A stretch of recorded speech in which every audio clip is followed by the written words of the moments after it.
மூடி வச்ச முட்டு பூவுக்குள்ள வண்டு வந்தா வழி கிடைக்குமா? வண்டின் இதழ் மொட்டில் பட்டு விட்டால் மொட்டின் இதழ் விட்டு கொடுக்குமே. பூனைக்கு மணிய கட்டுறது யாரு? இப்படியே இருந்தா முடிவென்ன கூறு? பெண்ணின் மனாழோ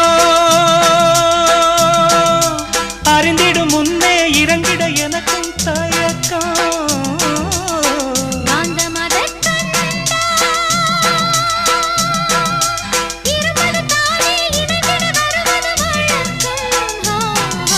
சொல்லாமத்தானே இந்த மனசு தவிக்கும்.